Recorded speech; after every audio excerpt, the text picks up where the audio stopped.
जी तो नाज़रीन, जैसा कि हमने आपको नई किस्त में दिखाए जाने वाले वाक़यात के बारे में आगाह किया था और हूबहू वही मनाजिर हमें नई किस्त में देखने को मिले, जहां इब्राहिम ऐनाल को सल्तनत के साथ एक बड़ी गद्दारी करते देखा गया और उसने केका मनूस को अल्परसलान के बारे में झूठा खत तहरीर करके केका मनूस को यह बावर करवाया कि अल्परसलान ने तुम्हें तीर के वार से जख्मी किया और बहुत जल्द तुम्हारा खात्मा यकीनी बनाया जाएगा। लेकिन नाज़रीन, इब्राहिम ऐनाल की इन चालबाजियों से अल्परसलान को कोई फर्क नहीं पड़ने वाला, बल्कि अल्परसलान सच में केका मनूस का खात्मा किए बगैर सुकून से नहीं बैठेंगे। लेकिन इससे पहले अल्परसलान केका मनूस से वासबुरकान को हासिल करने की गर्ज से उसे बचाएगा, जहां वो अल्परसलान को जहर देकर शहीद करना चाहता था, लेकिन वो जहर उसी का काम तमाम करते हुए नजर आया और यहाँ अल्परसलान को बचाने में अक्सा खातून और जनाब अलपलगौत उनकी मदद करते नजर आए। और दूसरी जानिब बोजान की उस जांबाज का खात्मा भी दिखाया गया और बोजान की सुल्तान तुगरल को शहीद करने की साजिश भी नाकाम होती दिखाई गई और वो वहाँ से बच जाने में कामयाब भी रहा। लेकिन जब बोजान अपनी बहन के पास जनाब सुलेमान की खबर लेने के बहाने कि उन पर नकाब पोशों की जानिब से एक मरतबा फिर से हमला हुआ है और जनाब सुलेमान से अपने जांबाज शद्दाद के बारे में जानने की कोशिश करे, और उसी दौरान जनाब सुलेमान बोजान को इस खबर से आगाह करते हैं कि कल सुल्तान तुगरल की मौजूदगी में रियासत को नुकसान पहुँचाने वाले को सजाए मौत दी जाएगी। और फिर हमने देखा भी कि बोजान की मौजूदगी में उसके जांबाज शद्दाद को सुल्तान तुगरल के हुक्म के मुताबिक घोड़ों के सुमों से कुचलते हुए दिखाया गया। लेकिन नाज़रीन, आपको बताते चले कि बोजान इस सब के बावजूद भी सल्तनत के साथ गद्दारी करने से पीछे नहीं हटेगा। और जैसा कि उस दौरान जब बोजान जनाब सुलेमान से इस वाक़े के बारे में जानने की कोशिश करता है कि आप पर नकाब पोश बातिनियों की जानिब से हमला हुआ, तो उस दौरान जनाब सुलेमान बताते हैं कि मैंने उनके सरदार के हाथ पर एक गहरा जख्म लगाया है और वो जब भी मेरे सामने आएगा मैं उसे दबोच लूंगा और अब की बार वो मेरे हाथ से बिल्कुल भी नहीं बच पाएगा। उसी दौरान काराजा खातून बोजान के हाथ पर बंधी पट्टी देखती हैं और कहती हैं कि भाई आपके हाथ पर क्या हुआ। तो बोजान उन्हें बताता है कि जब मैं शहजादा हमाम को ले जा रहा था तो मुझ पर नकाब पोशों की जानिब से हमला हुआ, जो कि उस दौरान शहजादा हमाम को अपने साथ ले गए थे। लेकिन नाज़रीन, जैसा कि अल्परसलान केका मनूस को इसके माथे पर लगे तीर के निशान से पहचान लेते हैं कि ये वही काफिर है जिसने मेरी आंखों के सामने मेरी वालिदा को कत्ल किया, तो यहाँ जनाब सुलेमान भी बोजान को शक की निगाह से देखते नजर आए और करीब है कि जनाब सुलेमान का शक यकीन में बदल जाए और वो बोजान का खात्मा कर दें। नाज़रीन, ये तो सूरत हाल थी बोजान के बारे में जो उसने रियासत के साथ गद्दारी के खेल खेले। अब हम बात करते हैं अल्परसलान की कामयाबियों के बारे में जो हमें नई किस्त में देखने को मिली। और इन कामयाबियों में एक तो सरे फहरिस्त ये है कि अल्परसलान ने अपने जांबाजों के हमरा वासबुरकान का मरकज फतह कर लिया, जिसका केका मनूस को बहुत दुख हुआ और होना भी चाहिए, क्योंकि इस सरजमीन पर केका मनूस ने बहुत से मासूम तुर्कों का खून बहाया और यहीं पर अल्परसलान की वालिदा को कत्ल किया गया और जनाब अत्ताब बेगम की बीवी को भी केका मनूस ने इसी सरजमीन पर कत्ल किया। और इसके अलावा भी बहुत से ऐसे बड़े नाम हैं जिनके बारे में तारीख में नकूश मिलते हैं। और फिर नई किस्त में वासबुरकान के मरकज में जो कि अल्परसलान ने अपने साथियों के हमरा फतह किया, जनाब चाकरी बेगम की एंट्री भी दिखाई जाती है। जब उन्हें पता चलता है कि वासबुरकान के मरकज को अल्परसलान ने फतह कर लिया है और वो अकना खातून के असरार करने पर उन्हें उस जगह लेकर आते हैं और फिर सबको अपने मरहूमीन की कब्रों पर फातिह ख्वानी करते भी देखा गया। लेकिन नाज़रीन, इसके बाद जो मनाजिर हमें नई किस्त में दिखाए गए वो सच में रुला देने वाले वाक़यात थे, जहां अल्परसलान को केका मनूस की जानिब से रात के खाने की दावत दी जाती है और अल्परसलान से मुआहदा करने की पेशकश की जाती है और अल्परसलान वासबुरकान कले में जाते भी हैं ताकि वो केका मनूस से मुज़ाकरात कर सकें। लेकिन इससे पहले इब्राहिम ऐनाल केका मनूस को एक खत के जरिए ये बावर करवा चुका होता है कि अल्परसलान तुम्हें बिल्कुल भी नहीं छोड़ेगा, जबकि अल्परसलान ने ऐसी कोई बात नहीं की होती और इस बात से सिर्फ अल्परसलान ने खामोशी से जनाब सुल्तान को आगाह किया होता है, जबकि उस वक्त उनके पास वजीर ख्वाजा हजरत भी मौजूद नहीं होते। तो यहाँ सवाल ये पैदा होता है कि इब्राहिम ऐनाल को इस बात का कैसे पता चला कि अल्परसलान की वालिदा का कातिल केका मनूस है। क्या सुल्तान तुगरल ने इब्राहिम ऐनाल को इस बारे में खबरदार किया या इब्राहिम ऐनाल उस वक्त उस सानिया में बजाते खुद मुलव्विस था? तो नाज़रीन, इस हवाले से आपको बताते चले कि यकीनन इब्राहिम ऐनाल उस वक्त भी बाज़ंतीनियों का साथ दे रहा होगा, क्योंकि इब्राहिम ऐनाल ना तो सुल्तान का हकीकी बेटा है और ना ही सगा भाई और ना ही इसका सल्जूक खानदान से कोई ताल्लुक है। बस ये इक़्तिदार हासिल करना चाहता है जो इसका ख्वाब है। और नाज़रीन, इब्राहिम ऐनाल चाहे जितनी मर्जी चालें चल ले, वो सुल्तान का एतमाद हासिल करने में हमेशा नाकाम ही दिखाया जाएगा। और जैसा कि हमने आपको बताया था कि अल्परसलान सुल्तान है और आने वाली एक साथ में हमें अल्परसलान को वो कारनामे सर अंजाम देते दिखाया जाएगा जो कि एक सुल्तान करता है। और ऐसे बहुत से मनाजिर हमें नई किस्त में देखने को मिले, जहां अल्परसलान वासबुरकान के मरकज को हासिल करता है और फिर उन्हें केका मनूस के साथ टेबल पर मुज़ाकरात करते भी देखा गया, जो एक सुल्तान करता है। लेकिन नाज़रीन, जो दर्दनाक मनाजिर थे वो ये थे कि अल्परसलान केका मनूस के सामने जहर मिला खाना खा लेते हैं और फिर जब केका मनूस से मुआहदे के बारे में बात करते हैं तो केका मनूस अपनी शराइत बताने लगते हैं। लेकिन अल्परसलान उसकी बात काटते हुए कहते हैं कि शराइत मैं बताऊंगा और तुम्हें उस पर अमल दरामद करना पड़ेगा।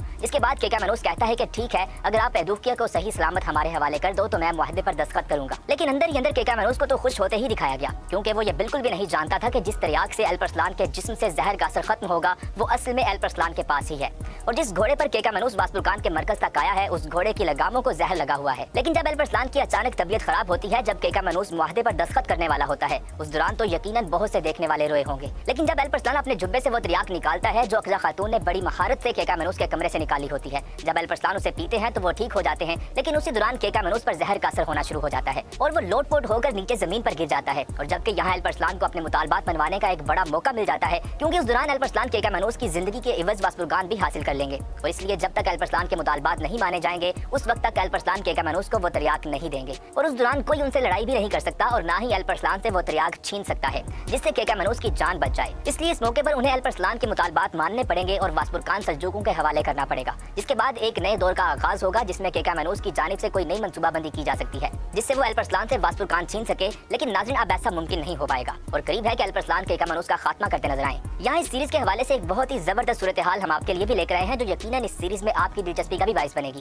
اور وہ صورتحال یہ ہے کہ آپ نے ہمیں بتانا ہے کہ کیا نئی آنے والی قسط میں الپ ارسلان کو اقزا خاتون کی حقیقت کے بارے میں علم ہو پائے گا یا الپ ارسلان کا نام محمد تھا جبکہ ابو شجاع ان کی کنیت تھی۔ انہیں عباسی خلیفہ کے دربار سے بہت سے خطابات ملے تھے، لیکن دنیا انہیں الپ ارسلان ہی کے نام سے جانتی ہے۔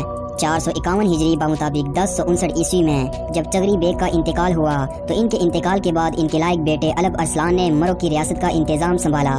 1063 عیسوی میں تغرل بیگ محمد کا انتقال ہوا تو زیادہ تر امراء الپ ارسلان کے حامی اور ان کی بہترین صلاحیتوں سے متاثر کن شخصیت کے مداح تھے۔ چنانچہ 456 ہجری بمطابق 1064 عیسوی کے آخر میں الپ ارسلان نے سلجوقی حکومت کے دوسرے فرمانروا کی حیثیت سے زمام کار سنبھالی۔ الپ ارسلان نے حکمران بننے کے بعد بغداد میں عباسی خلیفہ کو پیغام بھیجا تاکہ خلیفہ سے نئی سلجوقی سلطنت کو اذن حکمرانی مل جائے۔ الپ ارسلان 1064 عیسوی میں سلجوقی لشکر لے کر آذربائیجان کی سمت روانہ ہوئے۔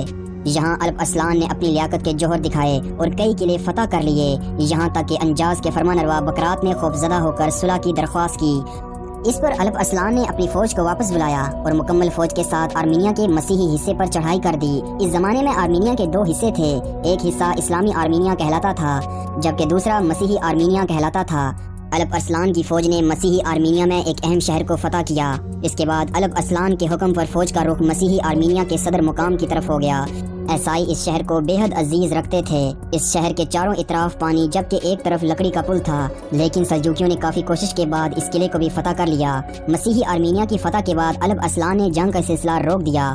457 ہجری بمطابق 1064 عیسوی میں الپ ارسلان اس علاقے کی طرف بڑھتے آگے چلے گئے جہاں ان کے آباء و اجداد نے زندگی گزاری تھی۔ 460 ہجری بمطابق 1067 عیسوی میں الپ ارسلان کے ایک سالار نے رومی سلطنت کی ایک فوج کو شکست دی اور کیسریا پر قبضہ کر لیا۔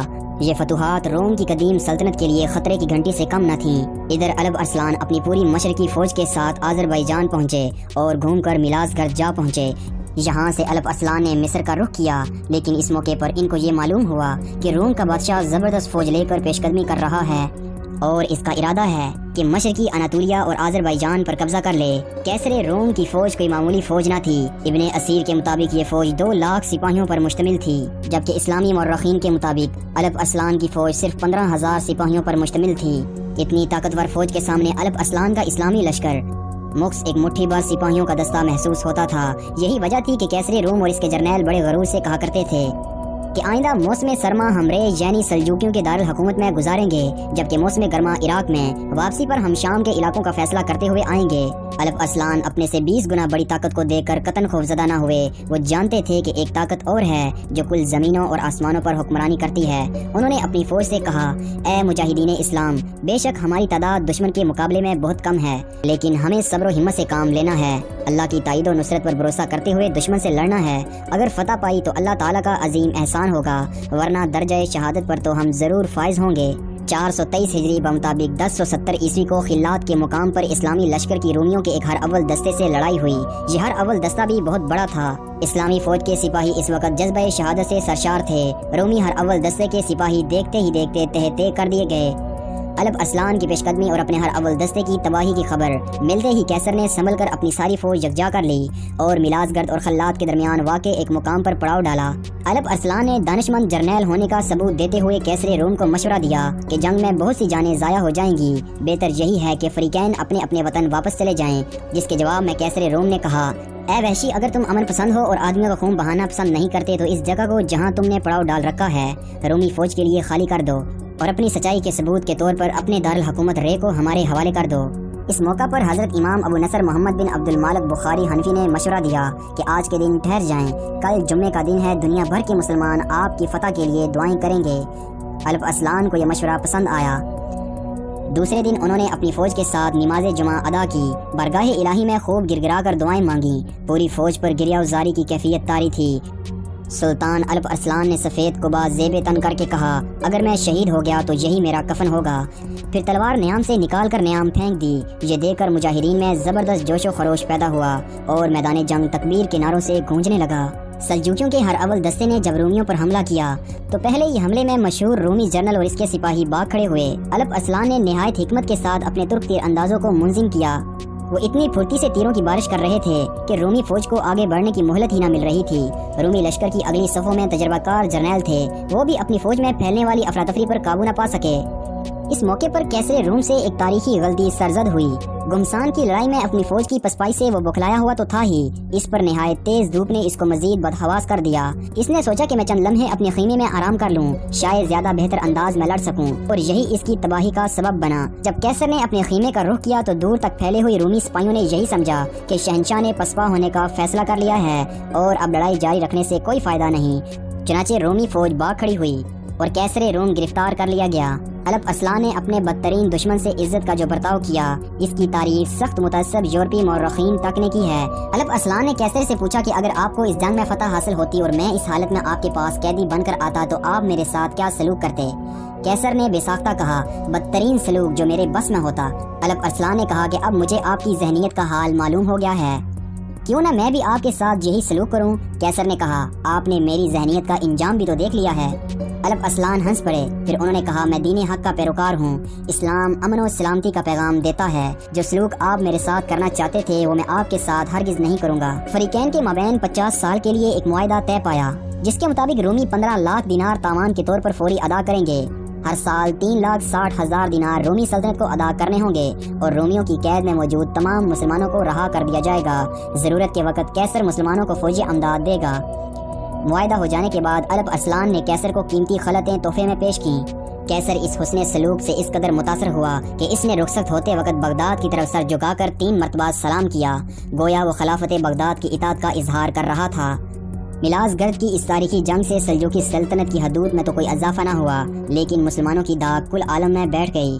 465 हिजरी बमुताबिक 1072 ईस्वी में सुल्तान अल्प अरसलान 2 लाख मुजाहिदीन का लश्कर लेकर रवाना हुए, क्योंकि अब इनका इरादा तुर्किस्तान के तमाम इलाकों को इस्लामी मुमलिकत में शामिल करने का था। लेकिन कुदरत फैसला कर चुकी थी। करीर के मुकाम पर एक सरहदी किले के मुहाफिज ने अल्प अरसलान पर हमला करके इन्हें शदीद जख्मी कर दिया।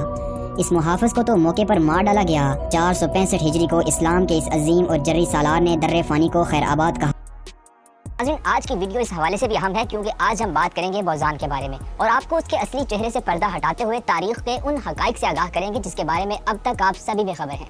आज की वीडियो में हम बात करेंगे कि बौजान का असल मकसद क्या है, बौजान की सल्जूकों के साथ क्या दुश्मनी है, क्या बौजान सल्जूक सल्तनत को खत्म करके उस सरजमीन पर अपनी धाक बिठाना चाहता है, बौजान किन अकायद को मानता है, क्या बौजान की इस्लाम के साथ कोई दुश्मनी है और अगर ऐसा है तो फिर वो खुद को मुसलमान क्यों कहता है। ये सब कुछ और इसके अलावा भी बहुत सी अपडेट्स हम आपको इसी वीडियो में फराहम करेंगे। लेकिन सबसे पहले बात करते हैं कि जब इस्लाम इस आलम दुनिया में फैलना शुरू हुआ तो बहुत से लोगों ने इस्लाम कबूल किया, लेकिन बहुत से ऐसे लोग भी मौजूद थे जो खुद को मुसलमान तो कहते थे लेकिन अपने अकायद से बिल्कुल भी नहीं हटे, और वही झूठ बोलना, धोखा देना और फ्रेब करना, मासूमों पर जुल्म करना और इसके अलावा भी बहुत से गंदे अकायद के साथ जिंदगी गुजारना, जिसमें शराब को अपने लिए हलाल समझना और शबाब व कबाब की महफिलों में उठना बैठना इनकी जिंदगी का शेवा रहा और लोगों को झूठे अकायद के साथ गुमराह किया जाता रहा। आपको बताते चले कि इनके अकायद बिल्कुल वही रहे जो इस्लाम कबूल करने से पहले के थे और इस गिरोह को बातनी फिरका कहा जाने लगा। बौजान भी इसी फिरके की एक कड़ी था जो कि हमें अल्प अरसलान सीरीज में देखने को मिल रहा है। इसके अकायद मासूम लोगों को गुमराह करने के हैं और इस्लाम के नाम पर ये एक अलग रियासत बनाना चाहता है जिसमें शराब और शबाब को हलाल करार दिया जाए और जिसमें रिश्तों की कोई तमीज ना हो। अगर ये कहा जाए कि ये फिरका यजीद के पैरोकारों का फिरका है तो गलत हरगिज नहीं होगा,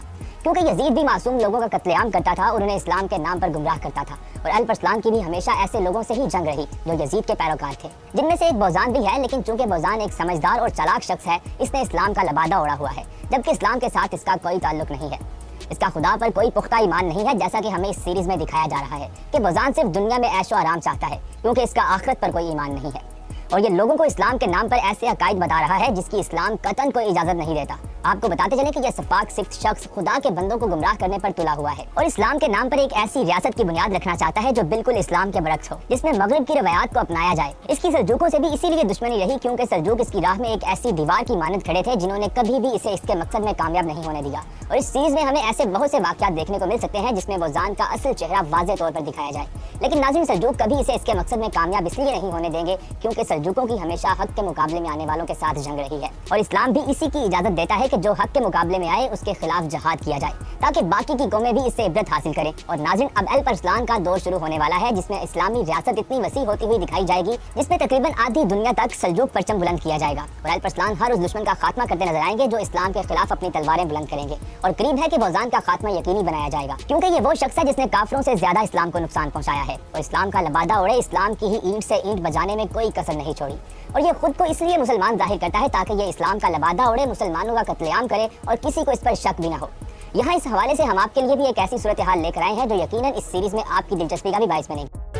इस किस के आगाज में आप देखेंगे जनरल दुक्कास और देगर सिपाहियों के साथ एनी किले के अंदर आते हैं। गवर्नर के कमानूस पूछते हैं तो तोनिल कहाँ है। इस पर जनरल दुक्कास एक तांगे की तरफ इशारा करते हैं और फिर तोनिल की बीवी उस तांगे की तरफ जाती है और क्या देखते हैं कि शहजादा तोरतैनिल को मार दिया चुका होता है। फिर गवर्नर के कमानूस पूछते हैं और लेपारी। जनरल दुक्कास कहते हैं उसे तुर्कों ने कैदी बना लिया है। ये सुनकर गवर्नर के कमानूस और भी परेशान हो जाते हैं। इसके बाद जनरल दुक्कास और कमांडर देवजन अंदर चले जाते हैं। इधर मर कबीले में सलजान खातून और दीगर खवातीन चागरी साहिब के पास बैठे होते हैं। चागरी साहिब को अभी तक बुखार होता है। इतने में अक्चा खातून चागरी साहिब के लिए कुछ दवा लाते हैं। अक्चा अंदर आकर कहती है अकनाए वालिदा ने भेजा है, ये दोगा शोरबा है। उन्होंने कहा कि ये चागरी साहिब को पसंद है। फिर अक्चा खातून पूछती है क्या चागरी साहिब ठीक है। सैलजान वालिदा कहती है उनका बुखार बढ़ रहा है, उनके लिए सांसें लेना मुश्किल हो जाता है। अक्चा पूछती है चागरी साहिब की क्या बीमारी है सैलजान खातून। सैलजान कहती है कोई नहीं बता सका कि ये क्या है। यह हर साल इस मौसम में दोबारा जाहिर होती है लेकिन उसने उन्हें कभी इस तरह बीमार नहीं किया। अक्चा खातून कहती है ये जल्द ठीक हो जाएंगे इंशाल्लाह। ये कहकर अक्चा वहाँ से रवाना हो जाती है। फिर सैलजान खातून अपनी बेटी गोहर और सुलेमान की बीवी से कहती है जंगल से कुछ गुलाब का फल जमा करो, मैं उबाल कर उन्हें पिलाऊंगी, शायद इससे इनके बुखार में मदद मिलेगी। इसके बाद सल्जूकी महल का मंजर सामने आता है। अमीर कंदूरी एनाल साहिब से कहते हैं आपकी फतह से आपकी साख और शान बढ़ गई है एनाल साहिब। नेज इस फतह के साथ आपको वो जमीनें मिल जाएंगी जो आपने माजी में खो दी थी। एनाल साहिब कहते हैं जिसे काफिर अपना सरबराह कहते हैं, मैं इसे सुल्तान तुगरल के सामने लाया हूँ लेकिन क्योंकि मैंने पहले बगावत की थी मैं परेशान हूँ कि सुल्तान तुगरल मुझे मेरा हक नहीं देंगे। अमीर कंदूरी कहता है फिक्र मत करे एनाल साहिब, सुल्तान को रवायत के मुताबिक आपको आपका हक देना होगा। जैसा कि मैंने पहले कहा पासिंदर में आपने जो शान कमाई है इसके साथ आप और भी बेहतर जगहों पर पहुंच जाएंगे। इधर एनी किले में गवर्नर के कमानूस बहुत गुस्सा होता है और कहता है तुमने शहंशाह के शानदार नाम को दागदार कर दिया, तुम ऐसी जंग कैसे हार सकते हो जिसमें तुम्हारे सिपाही ज्यादा हो। जनरल दुकास कहते हैं प्यारे तेगफूर, शहजादा हसन को कत्ल करने वाला आपका बिगड़ा हुआ बेटा इस जंग की वजह बना, हम इसकी गंदगी को साफ करने के लिए लड़े। यानी गुस्सा होकर कहता है जंग के असबाब के बजाय इस बारे में बात करें कि आपने वहाँ क्या किया जनरल, इतनी जल्दी फौज को पीछे हटना आपकी बहुत बड़ी गलती थी। रोमन देवजन कहता है अगर तुमने मैदान जंग में भी अपनी फौजी जहानत का इस्तेमाल किया होता तो शायद हमें पीछे हटना पड़ता शहजादे। शहजादा यानीस कहता है तुम्हारी हिम्मत कैसे हुई मुझसे इस तरह बात करने की। फिर शहजादा यानीस आगे बढ़कर रोमन देवजन पर वार करने लगते हैं मगर रोमन देवजन उसे बहादुरी के साथ पकड़ लेते हैं।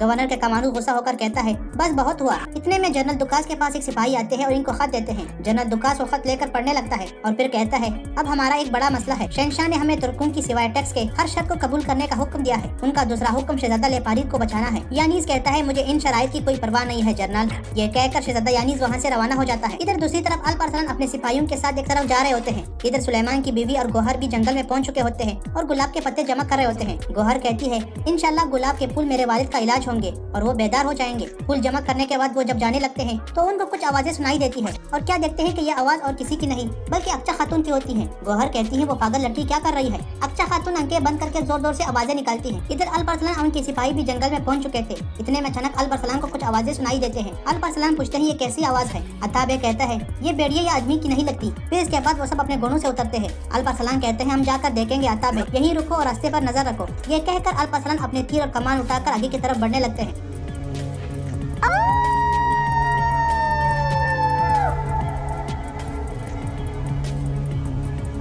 इधर अक्चा खातून मुसलसल आवाजें निकाल रही होती है। इतने में इनके पास एक भेड़िया आती है। अल्परसलान भी उस आवाज के पीछे जाता है और क्या देखते हैं कि एक भेड़िया के साथ अक्चा खातून होती है। अल्परसलान ये देखकर बहुत हैरान और परेशान हो जाते हैं। फिर अक्चा खातून भेड़िया से कहती है तुम्हारे पास एक जख्मी आदमी के लिए शिफा है, मुझे लेने दो। फिर अक्चा खातून क्या देखती है कि उस भेड़िया का पाँव जख्मी होता है। अक्चा कहती है और लगता है मेरे पास तुम्हारे जख्म का इलाज भी है और अपने तेले से कुछ मरहम निकाल कर उसके पाँव पर लगाती है। इसके बाद वास्पुरकान किले का मंजर सामने आता है। बाजिंथी सिपाही मुसलमान कैदियों से काम करा रहे होते हैं और उन पर सख्त जुल्म कर रहे होते हैं। एक मुसलमान कैदी अपने साथी से कहता है, हमारे बहादुर सिपाहियों ने उन्हें पासिंदर में शिकस्त दी, सुल्तान तोगरल हमें यहाँ से बचा लेंगे। इतने में अचानक किले के दरवाजे खुलते हैं और यानीज अपने साथियों के साथ वहाँ पहुँच जाते हैं। यानीज आगे आकर कहता है, मेरी बात सुनो, सल्जोक के जंग जीतने पर खुश मत हो। जब तक मैं इजाजत नहीं देता तो मैं से कोई भी वास्पुरखान से नहीं निकल सकता, क्योंकि यहाँ का सुल्तान सिर्फ मैं हूँ। एक मुसलमान कैदी कहता है, जिनको तुमने पासिंदर में शिकस्त दी, तोगरल साहिब हमारे सुल्तान है। जब वो हमें वापस आने का कहेंगे, हमें यहाँ से निकलने से कोई नहीं रोक सकता। ये सुनकर शहजादा यानीज बहुत गुस्से हो जाता है और उस मुसलमान कैदी को मारने लगता है।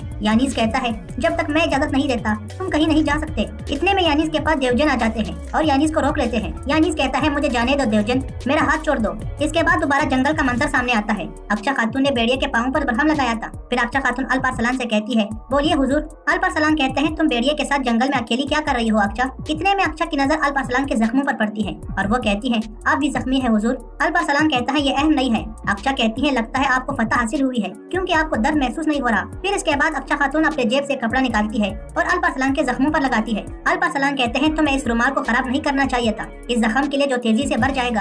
अक्शा कहती है, जंग के मैदान से फतियाब होकर लौटने वाले सरदार के जख्म, इनको बांधने से ये रुमाल खराब नहीं होता। इसके बरक्स ये मेरे लिए इजाज़त की बात है हुजूर। फिर अक्शा खातून बेड़िए से कहती है, आपको वो मिल गया जिसकी आपको जरूरत थी, अब मुझे वो दे दे जिसकी मुझे जरूरत है। फिर इसके बाद अक्शा खातून उस बेड़िए के तनों से दूध निकालती है। अल्पारसलान पूछते हैं, तुमने ये दूध किस लिए निकाला? इसके बाद दोबारा वास्पुरखान किले का मंजर सामने आता है। देवजन यानीज का हाथ छोड़ देते हैं। फिर जनरल दुकास कहता है, तुम पासिंदर का इंतकाम इन गरीब लोगों से क्यों ले रहे हो शहजादे यानीज? यानीज कहता है, इसमें तुम्हारा कोई दखल नहीं है जनरल। जनरल दुकास कहता है, लेकिन शहंशाह का दखल तो जरूर है। हमने सल्जोक से अभी तक अमन की शराइत पर बात नहीं की। बगैर सोचे समझे खून बहाना हमारे लिए परेशानी का बाइस बन सकता है। इधर अल्पारसलान अक्शा खातून को अपने घोड़े पर लेकर अपने सिपाहियों के साथ अपने कबीले में पहुंच जाते हैं। अल्पारसलान को देखकर सब बाशिंदे बहुत खुश हो जाते हैं, क्योंकि वो जंग से वापस आ रहे होते हैं और फिर सब लोग इन्हें खुशामदीद कहते हैं। अल्पारसलान अपने लोगों से कहता है, अल्लाह के करम व फजल से और जंगजोओं की हिम्मत से और आपकी दुआओं से हमने हसन का इंतकाम लिया है। हम उन्हें काबू करके उन्हें गठनों के बिल ले आए और हमने अपने शहीदों का खून का बदला लिया। फिर सब लोग सुल्तान तोगरल जिंदाबाद और अल्पारसलान जिंदाबाद के नारे लगाते हैं और फिर इसके बाद अल्पारसलान अपने वालिदा सेलजान खातून से गले मिलता है।